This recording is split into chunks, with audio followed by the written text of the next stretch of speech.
कैसे हैं आप सभी। मैं उम्मीद करता हूं कि आप सभी स्वस्थ होंगे। और मैं आपको बता दूं कि अभी तक जो है ये जो फर्स्ट चैप्टर है अपना 12th क्लास का इलेक्ट्रिक चार्ज एंड फील्ड, उसके 8 पार्ट्स अपन ने कंप्लीट कर लिए और अब 9th पार्ट अपन स्टार्ट कर रहे हैं।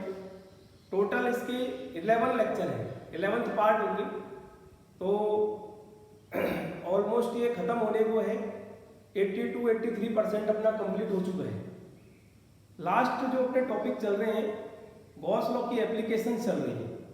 गॉस लॉ की जो फर्स्ट एप्लीकेशन थी, electric field due to a conducting sphere और due to a spherical shell, ये अपने लास्ट लेक्चर में कंप्लीट की थी। मैंने आपको समझाया था कि किस तरीके से गॉसियन सरफेस जो है इमेजिन करते हैं और फिर उस पर एक स्मॉल एलिमेंट लेके उसके थ्रू पास होने वाला फ्लक्स लिखते हैं और फिर इंटीग्रेशन की हेल्प से अपन टोटल फ्लक्स निकालते हैं। At outside point k q by small r square, k means 1/4 pi epsilon naught, r is the distance of the point from the center of the sphere at the surface k q by capital R square।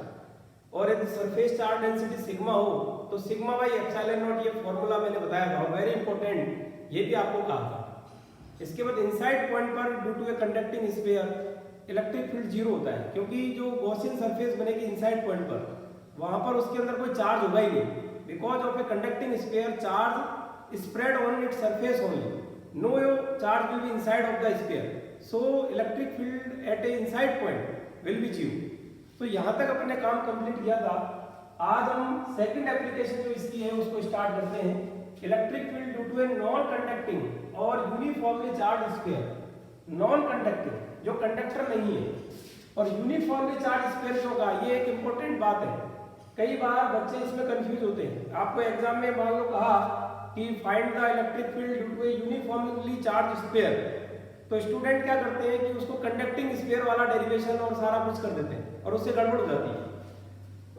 Actual में यदि कोई solid sphere है और यदि conducting है तो charge उसकी surface पे आता है, वॉल्यूम के अंदर नहीं आता। लेकिन यदि वो नॉन कंडक्टिंग है तो ऐसी कंडीशन में चार्ज उसकी कंप्लीट वॉल्यूम में रहेगा। ऐसा नहीं है कि केवल सरफेस पर होगा, और पूरे वॉल्यूम में होने की वजह से इसको यूनिफॉर्मली चार्ज स्फीयर कहा जाता है। अब मैंने कहा कि पूरे वॉल्यूम में मान लो चार्ज क्यों है, अच्छा ऐसा क्यों है, इसमें सरफेस पर चार्ज क्यों नहीं आता? क्योंकि ये नॉन कंडक्टिंग है, चार्ज मूव नहीं करेगा, चार्ज वहीं पर रहेगा। आपने इलेक्ट्रॉन जहां से रिमूव किया, चार्ज उसी पोजीशन पे बना रहेगा, तो इसकी वजह से चार्ज पूरे वॉल्यूम में रहता है। अब इसमें इलेक्ट्रिक फील्ड सबसे पहले आउटसाइड पॉइंट, स्मॉल r ये डिस्टेंस जो वेरिएबल है और कैपिटल R इसकी रेडियस है जो फिक्स है। यहाँ पर लिखा है small r greater than capital R, ऐसा ही कंडक्टिंग स्फीयर में भी था। आउटसाइड मतलब small r greater than capital R। अब जैसे ही आपको आउटसाइड पॉइंट पे निकालना है तो इतनी ही डिस्टेंस लेके और इतना रेडियस लेके आपने गॉसियन सरफेस जो कि स्फेरिकल है उसको इमेजिन किया। सबसे पहले इस पर एक स्मॉल एलिमेंट लिया और स्मॉल एलिमेंट मान लो dA है तो उसका जो direction dA vector that will be radially outward. और electric field due to uniformly charge and if it is positive then it will be also radially outward. तो electric field और dA vector दोनों radially outward है, same direction में theta 0 हो गया। और यहाँ पर due to this small element flux d phi equal to E dot dA, but due to the complete this Gaussian surface the flux will be found by the integration phi equal to integration d phi, और integration d phi means E dot dA और E dA cos theta, dot product मतलब cos theta, theta is 0, theta is 0 तो ये close integral. अच्छा एक बात और, यहाँ पर एक क्लोज क्यों यूज किया है? एक्चुअल में क्योंकि अपन ये क्लोज सरफेस के लिए यूज कर रहे हैं और फिर इसको अपन गॉस लॉ के इक्वल करेंगे, और Gauss law is applicable for closed surface only, इसलिए ये क्लोज लगाना जरूरी है। बाय चांस आप नहीं लगाते हो तो ऐसी कोई दिक्कत नहीं है, लेकिन यदि लगाते हो तो that is most better, that is more better. तो यहाँ पर ये हो गया close integral EDA, E will be same for all the points at the surface, क्योंकि सभी पॉइंट सेम डिस्टेंस पर है तो मैग्नीट्यूड सेम होगा, can be taken out of integration. तो integration dA E is same at all points of Gaussian surface, और total integration of dA it means total surface area of Gaussian surface 4 pi small r square। ये first equation हो गई। Second phi q enclosed by epsilon naught from Gauss law, और total enclosed charge क्या है, तो इसका पूरा charge है वो अपन ने q माना है तो q by epsilon naught। और ये फर्स्ट और सेकंड इक्वेशन को दोनों को इक्वल किया तो ये q upon 4 pi epsilon not r square 1 upon 4 pi epsilon not k, तो kq बाई r स्क्वायर, और वेक्टर फॉर्म में हो गया kq by r square r। तो आपने देखा कि ये रिलेशन बिल्कुल वैसा ही आया है जैसा कि कंडक्टिंग स्फीयर के लिए था एट आउटसाइड पॉइंट, यानी कि सेम है। जो डेरिवेशन आपने लास्ट क्लास में किया था वही सेम डेरिवेशन अपन ने अब किया है, एक तरीके से वो रिपीटेशन हुआ है। तो आपको ये बात अच्छी तरीके से समझ में आ जाना चाहिए। लेकिन आपको ये भी ध्यान रखना है कि ये जो Q है यहाँ पर, इसमें ये Q है वो कंप्लीट वॉल्यूम में है, जबकि स्फीयर कंडक्टिंग स्फीयर में ये नॉन कंडक्टिंग है। कंडक्टिंग स्फीयर में चार्ज केवल सरफेस पे रहता है और इसमें जो चार्ज है वो पूरे वॉल्यूम में रहता है।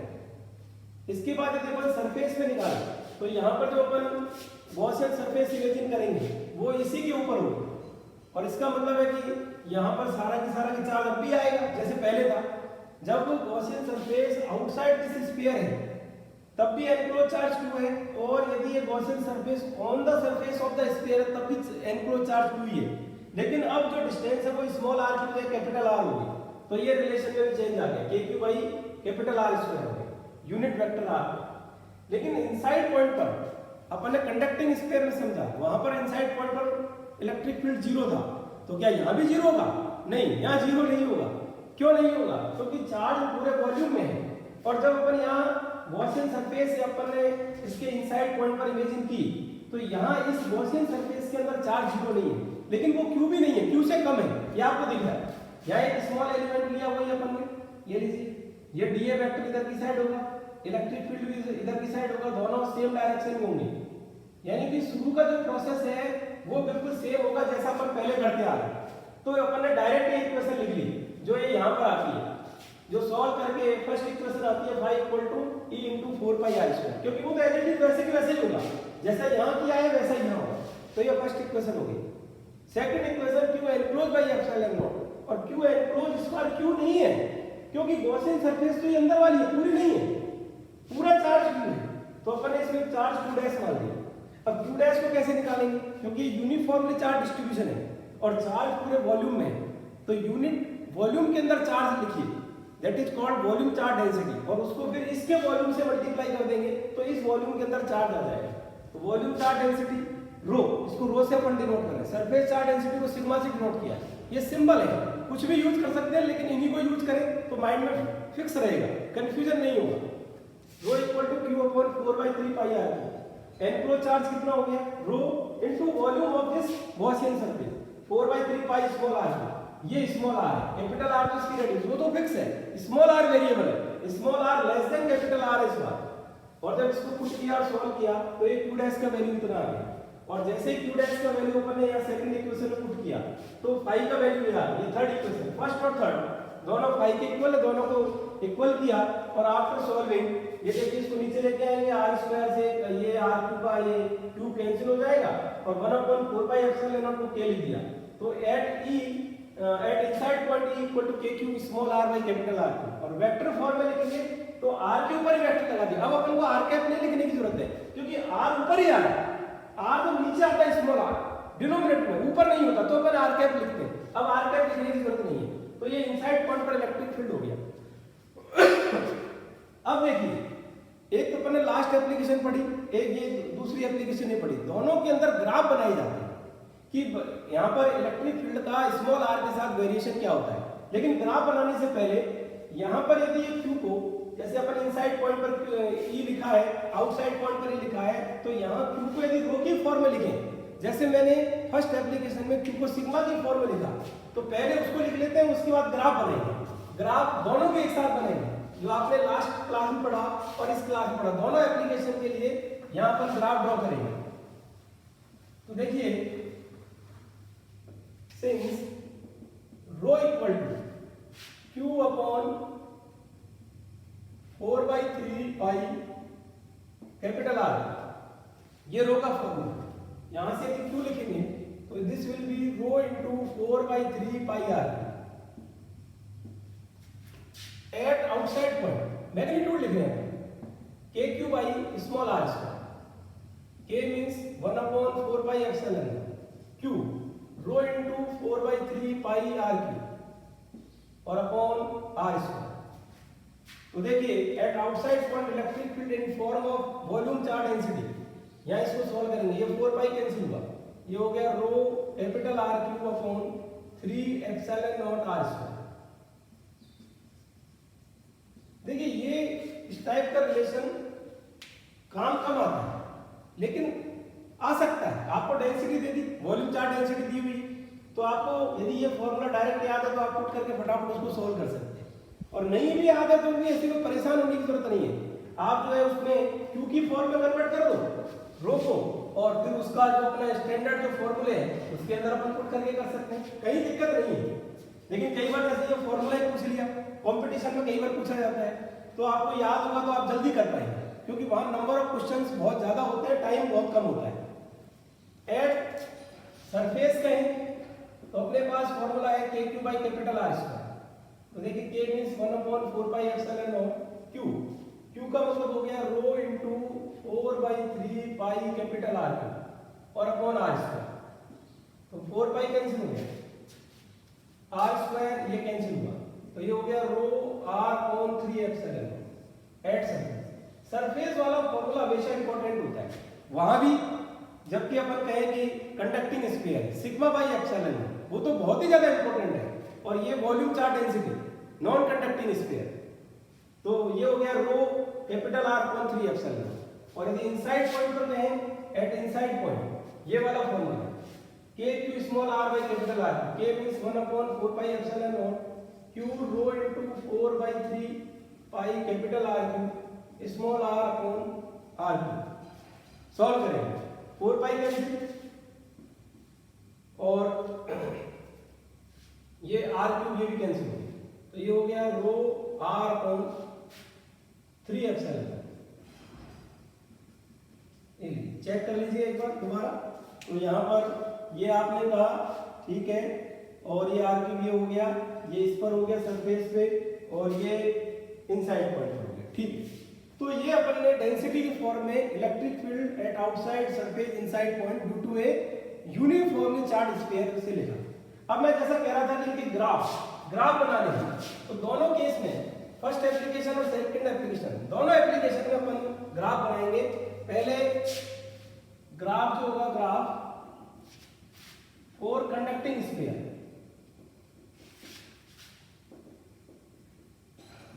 और ग्राफ अपन बना रहे हैं ई वर्सेस आर, ई और आर के बीच, ये केस फर्स्ट। अब आप ही बताइए, conducting sphere electric field on Y axis, small r on X axis, at inside point electric field is 0, ये आपको पता है। कैपिटल आर सरफेस पर आने पर इलेक्ट्रिक फील्ड की वैल्यू होती है K Q by capital R square, और उसके बाद small R greater than R K Q by small are square, और स्मॉल आर की वैल्यू जैसे जैसे बढ़ेगी, आप समझ रहे हैं इनवर्सली प्रोपोर्शनल है, तो इलेक्ट्रिक फील्ड डिक्रीज होगा। और E at outside K Q by small are square, E inversely proportional to are square. और आप समझते हैं कि ये एक हाइपरबोला का रिलेशन है, इनवर्सली प्रोपोर्शनल, इसका मतलब ये डिक्रीज होगा, हाइपरबोलिकली डिक्रीज होगा। यहां जब तक आप कैपिटल आर पर नहीं आते तब तक तो इलेक्ट्रिक फील्ड होगा 0, इनसाइड पॉइंट पर 0 है, ये small are equal to capital R हो गया, ये यहां पर सरफेस पर इलेक्ट्रिक फील्ड। और इसके बाद outside the sphere as small R increases E will decrease and it will decrease hyperbolically. तो ये ग्राफ इस तरह का आ गया, ये outside electric field inversely proportional to are square, और ये यहां पर इलेक्ट्रिक फील्ड सरफेस पर K Q by capital R square which is maximum. लेकिन यदि अपन second case for non conducting sphere कहें, तो आप देखेंगे कि नॉन कंडक्टिंग स्फीयर में अभी आपने फॉर्मूले डिराइव किए, सरफेस पर यही है जो कंडक्टिंग स्फीयर के लिए K Q by capital R square, outside भी K Q by small are square. इसका मतलब यहां तक इधर वाला ग्राफ तो सेम ही आएगा। इनसाइड पॉइंट पर क्या 0 होता है? नहीं होगा। इनसाइड पॉइंट पर K Q small are by capital R cube, E proportional to small r है, और यदि प्रोपोर्शनल है तो आप समझते हैं कि ये ग्राफ एक स्ट्रेट लाइन होगा, और उसके बाद ये डिक्रीज होगा। At inside point proportional to R है, at outside point inversely proportional to are square. Inside point पर electric field K Q small are by capital R, तो ये प्रोपोर्शनल आर हो गया, स्ट्रेट लाइन, ये small are equal to capital R, ये small R और E के बीच में ये आपने ग्राफ ड्रॉ किया। तो इस टाइप से दोनों एप्लीकेशन के लिए अपने ग्राफ ड्रॉ किए। ग्राफ फिजिक्स में वैसे बहुत इंपॉर्टेंट होते हैं, ग्राफ के क्वेश्चन डेफिनेटली एग्जाम में पूछे जाते हैं। I hope you have understood all the points जो कि मैंने समझाए हैं, वो सब आपको समझ में आ गए होंगे। Thank you very much.